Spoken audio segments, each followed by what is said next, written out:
Again for another episode of Driven by Design. The one show, the only show that takes a look at how the things are driving us today. Things that are driving us crazy. Maybe that's it. We live in the future and come back to the present. There we go. What it feels With like. the man always driving positive, Brian Thompson. Welcome, sir. Hi. Good morning, afternoon. We're going to do a new format today. We're going about 15 minutes. Keep these short. Have them up on Instinct. So let's dive into it today. Let's do that. I said we're going to have these up on Instagram and our podcast. Let's dive into it. Let's do it. Today, I just want to talk about the Shine Project, how it's starting to shine through here, even in these difficult times. And then we'll talk a little bit more about the article that came out today. Yeah, it's amazing to see, brief summary. The Shine Project is a series of photos of men and women that have emerged from gay and lesbian men and women in the gay and lesbian community who have emerged from domestic violent relationships. It focuses on the light. It comes out of you that emanates after going through a dark period, and you emerge stronger. The photos are very powerful, and they tell the stories of each. I'm looking at some of them right here. I'm looking by very talented photographers. I'm looking at some of them online here. Just give me a quick idea to see if we can paint a picture. We don't have a couple to put up here, unfortunately, but just give us an idea of what kinds of pictures and imagery you can, because some of them are very dramatic. Yeah, well, it's because it's they're portraits. I want each person when they collaborate with the photographer to just be guided by the idea of this light that is strong within them, that no violent person could ever put out. Exactly. And then I don't actually get too involved with the photographers, the collaboration. I let the model and the photog tell the story based on their own chemistry. And what I like about that is there's a variety. The photos are all very different sensibilities. Some of the most touching ones have been some of the women, both born as women and transgender, that are being featured, because the exuberance and the emotion that's coming through, considering what they went through, is very strong and powerful. And very grateful today to see that Instinct Magazine did a feature on Shine to announce that we are officially partnered with the LGBT Center here in Los Angeles. All the proceeds from the project do go to the LGBT Center to help with the recovery programs that I myself used when I was getting safe. Yeah, right. That's something very difficult to talk about, but what inspired you was your own experience to get into this. Yep. And being an artist and a designer, and I just, and I really wanted to capture something that didn't focus on the emotional and physical scars as much as the after effects, what the positivity, the shining through. Right. And it's an interesting time. I think this series of casts that we're doing now are talking about how COVID has affected people, and domestic violence is a bigger issue because people are locked at home. They are, and not just for adults, for children too. And I think that's why that's part of why this project has hit such a chord with people so quickly. Give us some of the stats. They're in the article, and then give us a place they can view the article at. But I was stunned. This is from the Center for Disease Control. Some startling numbers. Well, so first you can always go to Shine Through on Instagram. That's kind of the home of the project. Shine Through, T-O Shine Through. Instinct Magazine, of course, is an online magazine focused on LGBT issues, but it's a beautiful nationwide magazine, and I love their work. You can see the article there. There are direct links at Shine Through on Instagram. Just reading some really quick statistics. 44% of lesbians and 61% of bisexual women experience rape, physical violence, or stalking. And stalking is the scary one. Yeah, right. Because I went through this myself, where you have to finally involve the law to put a stop to the behavior that's coming out from behind the facade. Yeah, right. Of what a person puts in the world. But that happens when somebody believes that their violence is justified, and they want to keep coming at you to prove it, right, and make you accept it. And when you don't is when it can get really dark and really scary. And so this is a particular issue that I think is unique in LGBT relationships because we don't really associate that happening in these relationships. Typically, we think of a man You're abusing big, his wife. couple of big tough guys here. You know, you don't need the big, strong, physically strong people here. I mean, I Right. don't. Exactly. You know, 40% of gay men and 47% of bisexual men have experienced sexual and violence and physical violence, compared to 20% of straight men, according to the statistics in this article by Instinct Magazine. You know, it's like That's startling. That's startling. We don't associate domestic abuse, physical violence. Somehow I have it all in my head. This is, you know, big tough guys beating up on, you know, small women who are can't stand up, can't fight back, and men are, you know, this is the typical story we hear. Although there is abuse of all kind, women attacking men, women attacking women, men attacking men. It's the part of the story we don't hear. Well, I think one of the models in the project, Matt, he says it so well. He just says, I think the reason the domestic violence in our community isn't talked about much is because we're still fighting heterocentric social norms. Just like marriage and divorce, domestic violence is one of those things that hasn't historically been associated with the LGBT community. Right.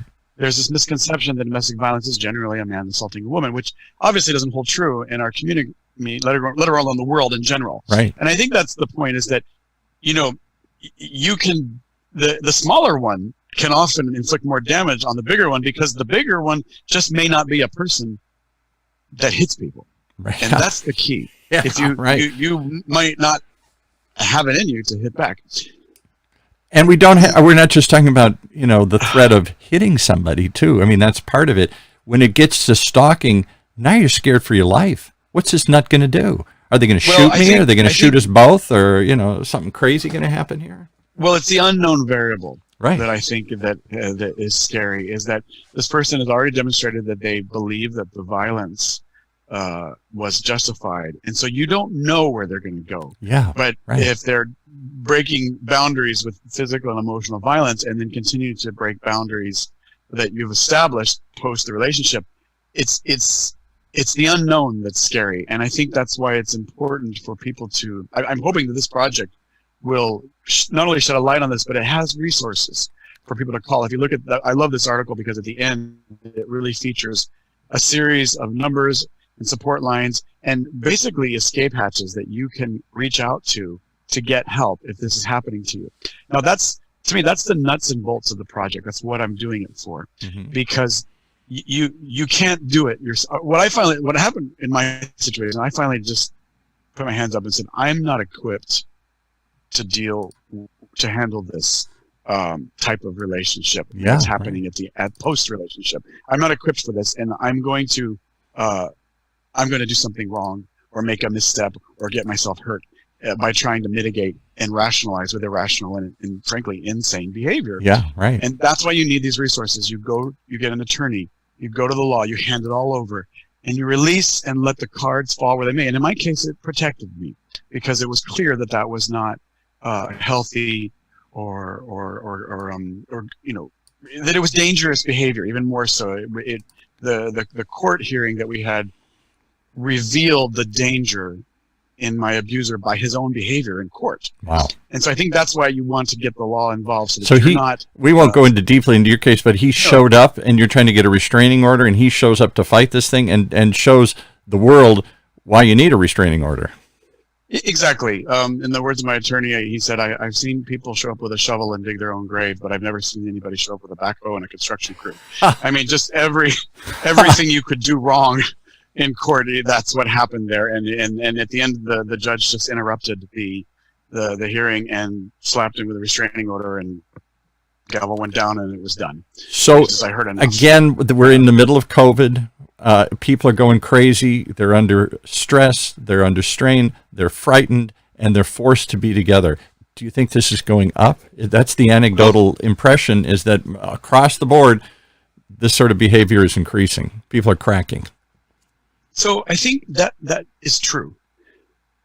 What I hope with this project is that it reaches that person, maybe not even here in LA, but somewhere in the country where that's happening, and they go, wait a minute, this is me. This is happening to me because through the artistry of the project, meaning the beautiful portraits and the empowerment of people, what I'm hearing from the responses I'm getting from people who are either want to be a part of the project or affected by the project is they say, we, meaning collective we, felt so alone that this was only happening to us. And that's my message with this project, is that you're not alone.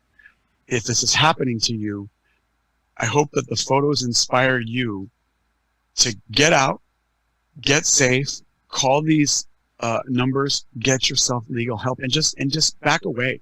Mm-hmm. And it's the hardest thing to do because I think anybody that's in a loving relationship raises that person up to a level where they trust and believe their point of view. Oh yeah, you've opened yourself up to them. They can get to you in ways that others can't, right? Just physically, emotionally, mentally. Yeah. And that's why it's important to put a stop. So, and I think in this, as we sort of wrap up here, because we're getting to the end of our 15, what I think is important to take away is that in this time, that has a lot of darkness. These projects that people are doing, I find, are like little campfires. To me, the Shine is a campfire in a period that has been dark, and it casts a little light, and it's something that has been healing for me, and I hope that it's something that will be healing for other people. As we go into the next episode, we're talking about other things that have happened during COVID that are beautiful, creative, impactful things that people are doing that they otherwise wouldn't have done. Right. Well, I applaud you. I applaud you for shining a light on this subject, which has not gotten enough attention. And I applaud you for the message you're saying that nobody can extinguish your light. You can always find a way to shine through. In the darkest times, in the darkest circumstances, there's still a way to bring the light out.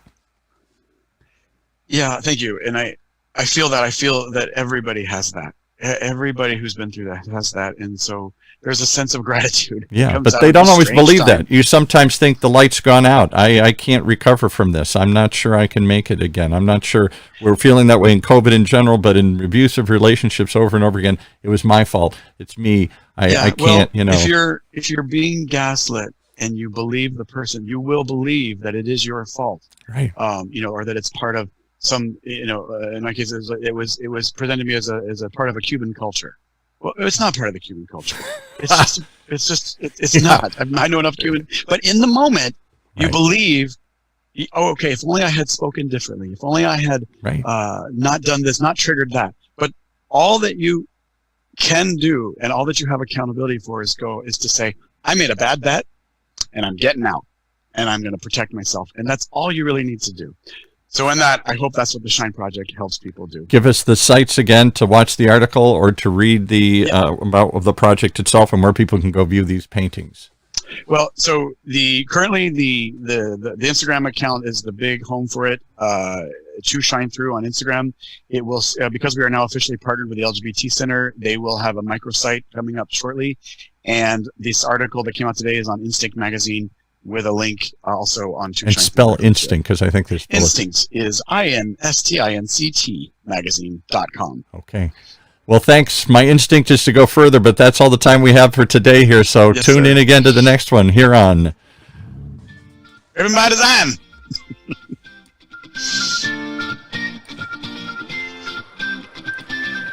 You've been listening to Driven by Design, the one show that takes a look at all the things driving us these days, good and bad, as we take a look at driving forward into a better future, right here in Orange County's only community radio station, OCTalkRadio.net.